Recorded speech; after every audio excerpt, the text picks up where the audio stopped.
All right, y'all. So I am here today with the man himself, Frankie Candles. Frankie, man, what's going on, bro? Nothing much, dude. I'm doing well. Thank you for having me on. Dude, I love I love that you motivate me, bro. Because I have to say, like, not even just from a content perspective or a trading perspective, but dude, I've been trying to get back to the gym for so long, and I'm sure you know how it goes. I got the excuses going on in my head. Oh, I got to stream. I got a lot of work to do. But here you are. Every time I pop in, I see a clip of your stream or something. You're on a treadmill or a bike or something, and I'm just like, dude, Jason gets it in, man. Like, it's super motivating because every time I see you, working out literally on stream, I'm like, oh my god, I have no excuses, zero excuses. Bro, the walking desk has really been like a game changer for me because I'll bet you sitting down. Do you have a standing desk or do you sit? I do have a standing desk. I've probably only elevated it two or three times the entire time I've had it, though. Oh, okay, I got you, bro. I mean, it was literally getting too much for me to sit. Like I used to have like a recumbent bike and I would like pedal, but especially in the winter months, man, like I was just sitting all day and it got to be too much. So now that I walk, I've got more focus, I've got more energy, I sleep better at night. I like that. And Is it just like a mini, just like a little treadmill? yeah, it's just like a cheap one on Amazon. And my Hmm. father-in-law built me like a standing desk. So it's a nice setup, man. But I definitely got to look into those for sure. yeah, I mean, it's totally worth it, bro. You have more energy and also like you can kind of eat whatever you want and not get fat. That's like a huge Yeah. bonus. It's just like a constant calorie burn. I love it. Yeah, and it's just slow. It's like, but anyway, you know, people think it's weird. I don't care really. Like, No, you I know, love it. It's I'm authentic. It's amazing. I love killing two birds with one stone. But it. so how's everything been for you, man? Like, I know you've had so much crazy drama going on with everything and with the channel, and then you were sick. So Yeah, man. It's but yeah, overall doing good. Yeah, it's obviously I'm sure, everybody watching this knows the drama. But yeah, man, listen, I'm a super, like we were just talking off camera a little bit. I'm a super not dramatic person. I just like to, do my thing, keep to myself for the most part. And it was a lot of ruckus that happened, but yeah, it turns out that we're doing good now. I'm for anybody who doesn't know, I'm going to be full owner of Frankie Candles from now on, and yeah, it's going to be me and Tony D running the ship, and yeah, just getting back to it. Had to take some time off for that, which I absolutely hate doing. Yeah, and then came back the next week, ready to hit it full force and round up with 102 fever. But back to yeah, it, back to ready to keep crushing the content. Yeah, so yeah, just super happy about that. awesome, man. Yeah, I'm glad to hear it. I'm popping in your live streams every now and again Oh to yeah. I gotta yeah. stop by your streams more often, man. That's one thing I'm trying to do more. Recently I was talking to Tony D. I gotta stop by other people's streams more.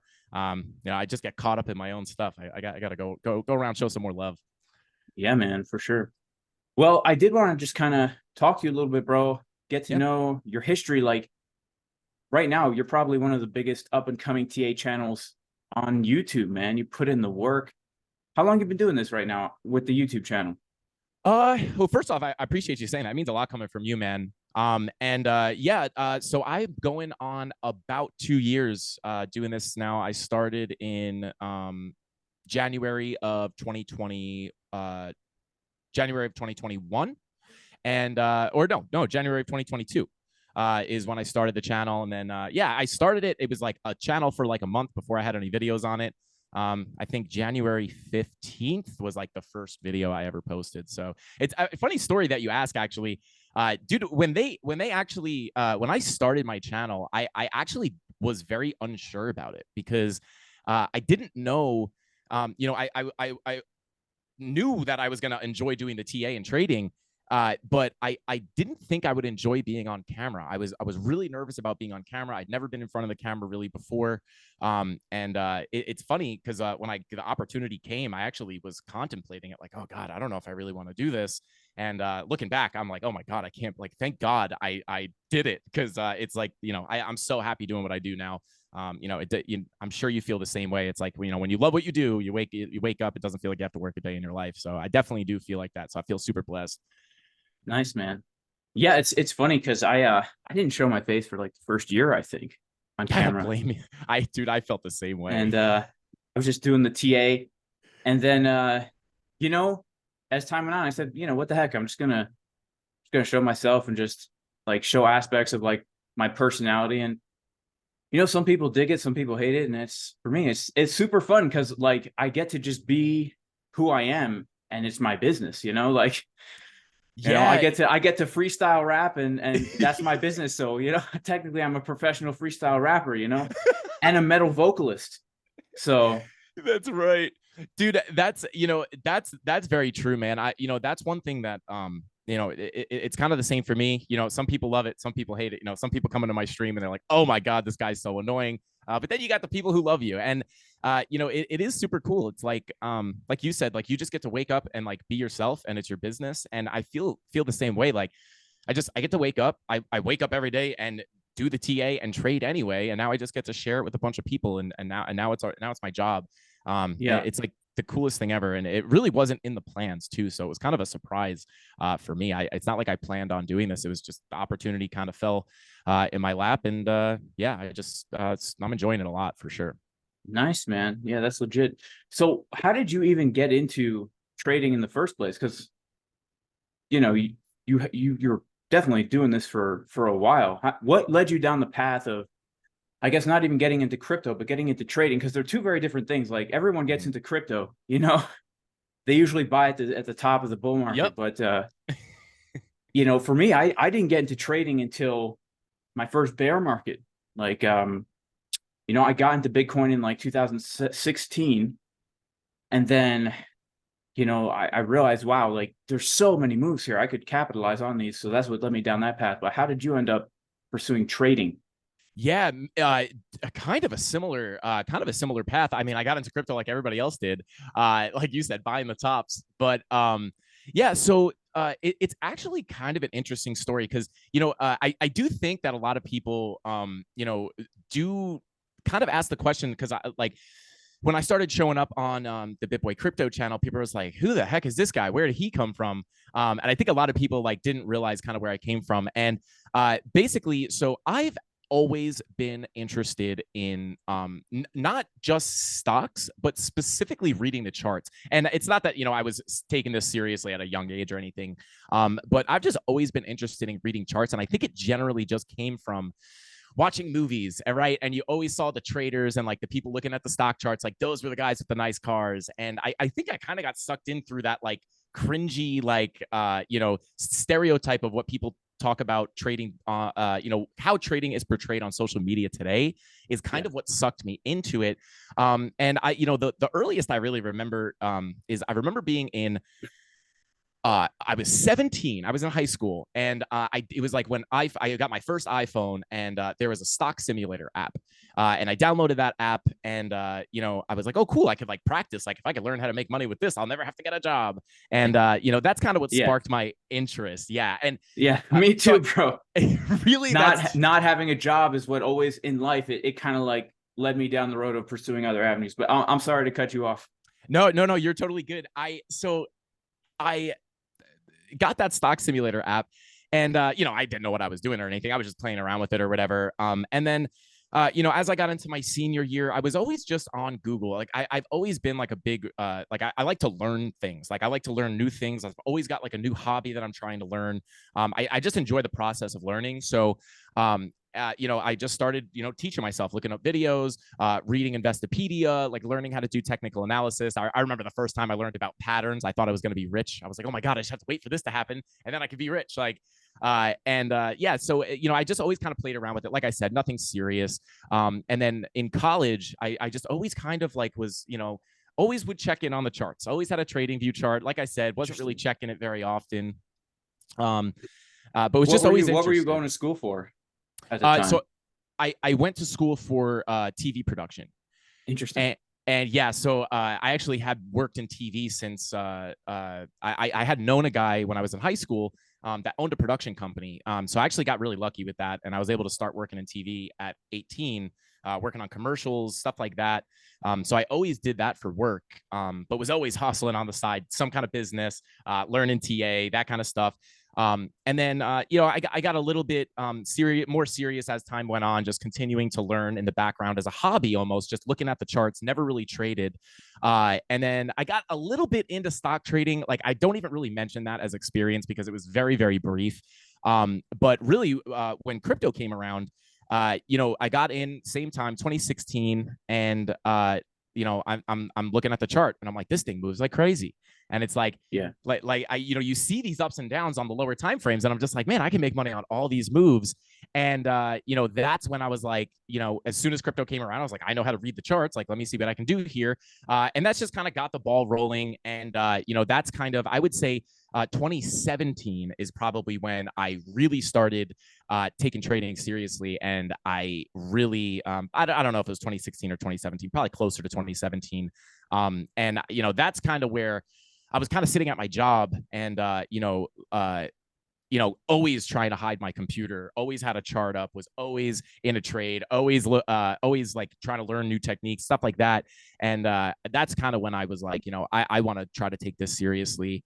And yeah, that's kind of where it started. And then the bear market began. I thought crypto was going to go back up. I didn't know as much about the cycles and as much about crypto as I know about now. But yeah, I would say, 2016, 2017 is really when I started taking it seriously. And at that point, I had a full-time job. I wound up leaving that full-time job, and I wanted to I didn't leave to be a full-time trader, but what I did do was I left to start my own video production company because I'd be able to create my own schedule. And that would give me more opportunity to focus on this skill that I thought was going to be able to make me a full-time income without having to work. Right. And then kind of the idea was to run my other businesses, as a manager, and then just kind of trade full-time.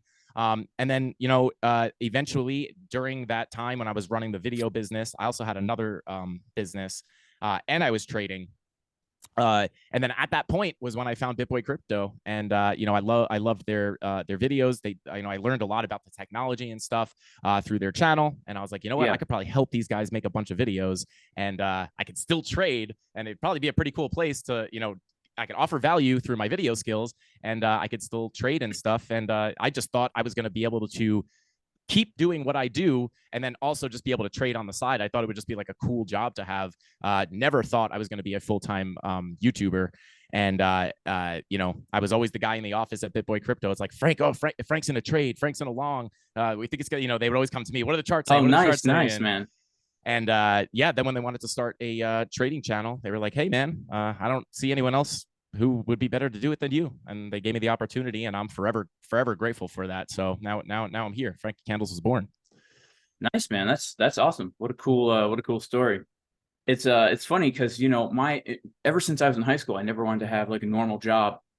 And it really it kind of bummed me out when like my friends got real serious about school. Cause I was like, why are you guys taking this so serious? Like, they're like, cause I want to go to college. I'm like, well, all you have to do is pass with a D and then go to some stupid community college, and then you try hard, and then you transfer to a real school after you got 2 years of, community college. It'll be so easy. Like, why are you working so hard now? And so that got me into I was an affiliate marketer. So I was blogging in 2006, 2007. And just back in those days, SEO was so easy. You just had to put some keywords in your article and you could outrank everybody. And I was selling everything from dating services to web hosting services. And that was kind of my beginning of not wanting to go to school. And then eventually when I found out about crypto, long story short, I FOMO'd my whole life savings into it in 2016 and did a 13x. And I look at that as divine intervention because I did the wrong thing.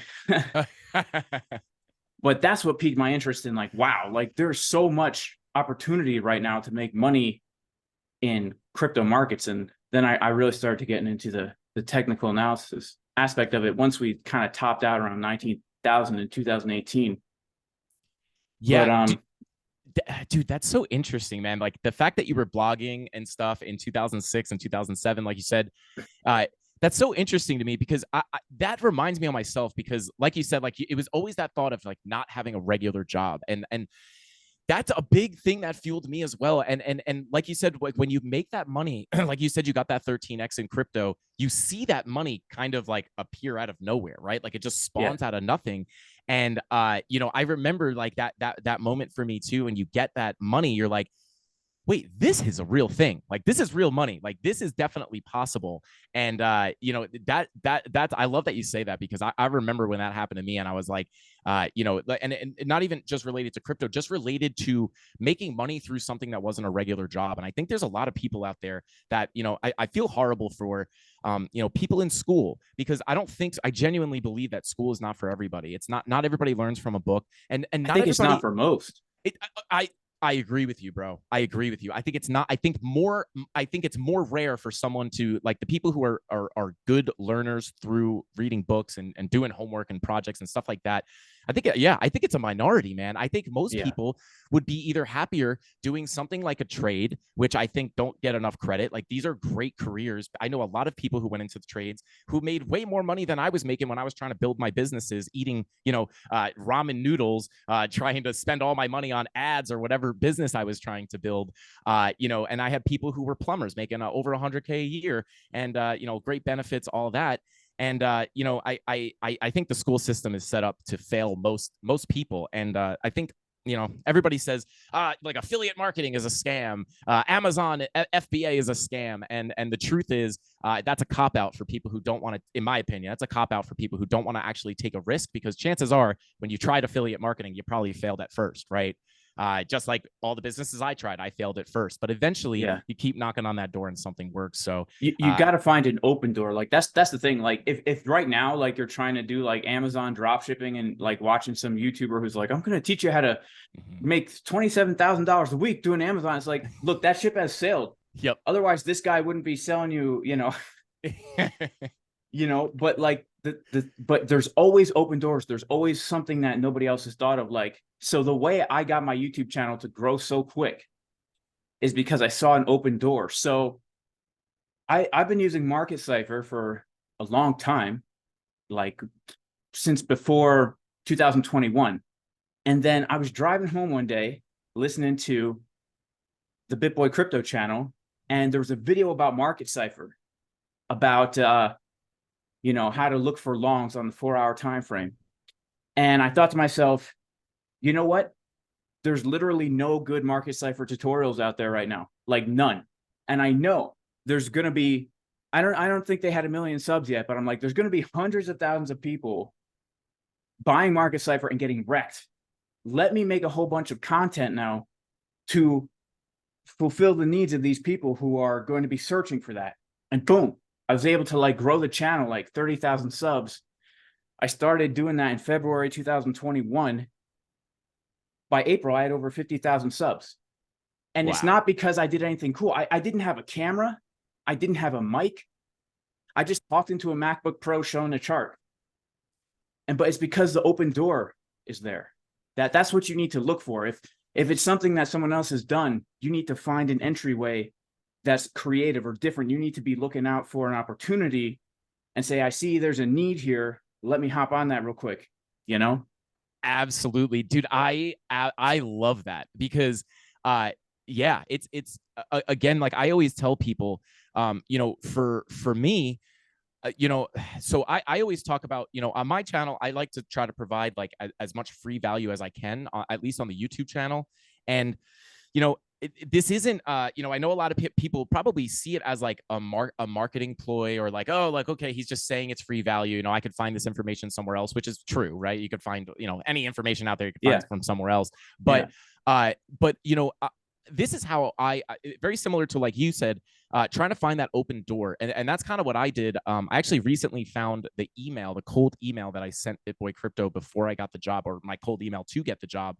And in that email, I was reading it back and I'm like, man, I've been running my whole life like this. And what I did was I said to myself, you know, how am I going to get in the door, right? Most people ask for something. Like they say like, hey, can I have a job? Are you guys hiring? I need a job.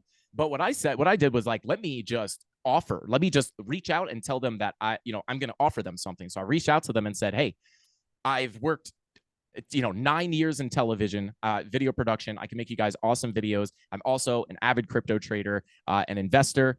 And here's everything I can offer you guys. I can offer you, boom, boom, boom. I literally listed off the list. And I said, I'll come down there on my own dollar. I'll work. I'd be happy to work for you guys for free for a certain period of time. Just to see if it's a good fit. I just want to help you guys. I believe in what you're doing. And I'm willing to offer some free value if you guys are willing to give me maybe an opportunity at the end of it.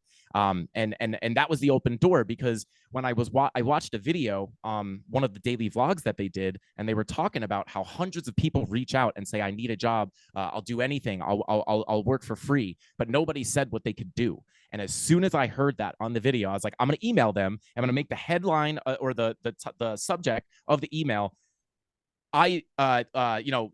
job inquiry. I can actually show you what I can provide. And then they clicked it. There was a list of things I could provide. I offered it for free. And a couple of days later, 5 minutes later, they called me and were like, hey, we saw your email. We love the energy. Can you get on a flight down here? A couple of days later, I was on my interview down there. And then 3 weeks later, I moved, across, moved 1,000 miles away, and I lived in Georgia working for my favorite YouTuber. So. Wow.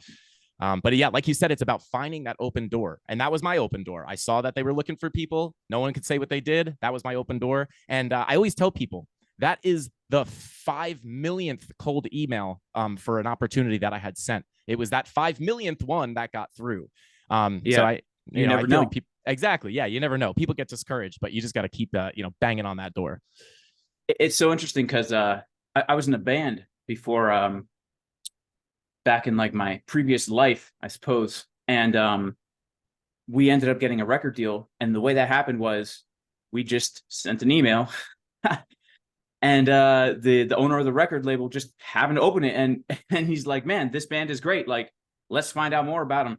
And I remember the first time we went out to the West Coast, after getting the deal, I was talking to him like, so like, how did you even find out about us? He's like, well, I just randomly clicked on an email. I get hundreds and hundreds of emails a day. I just decided, what the heck? You just click the email. And so yeah, if you don't put yourself out there, if you don't give it a shot, nothing will ever happen. I talk to a lot of people who they plan for so long without actually doing anything. It's like paralysis of analysis. If you just do it, eventually if something catches on, if you're not doing it perfectly, you'll figure it out as you go along, but absolutely. Dude, I agree with that. And I've been a big victim of analysis paralysis before. And it is weird because it feels scary, because you think to yourself like, well, if I don't think this through, I could make a big mistake, right? And that's kind of, I think, what people always. Whoa, I think I just lost you for a second. You there, bro? Yep. Can you hear me? Yeah. You cut out right when you're saying people overanalyze things. They think I might make a big mistake. Yeah. So I think a lot of people who get stuck in that analysis paralysis, their thought process is, I have to keep analyzing, because if I don't, I might misstep and make a huge mistake. But the way I learned to get out of that was that I actually got into really bad situations because I was in analysis paralysis, where I was doing nothing, and doing nothing was the worst thing to do. I was better off making a bad active decision than doing nothing. And it does feel scary to like just go and do and not overanalyze. I'm definitely an overthinker for sure.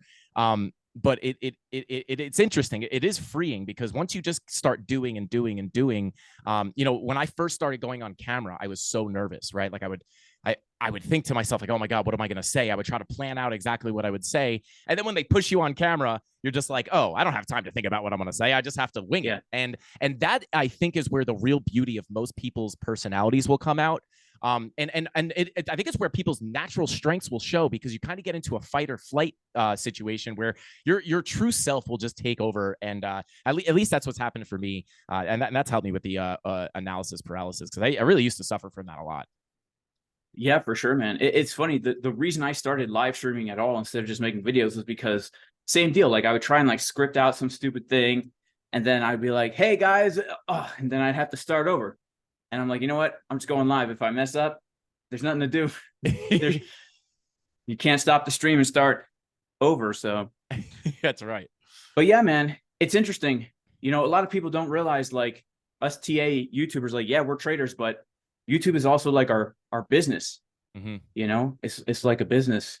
And I've always been a huge proponent of starting businesses because they are assets that are going to be generating income. You can sell them to somebody else.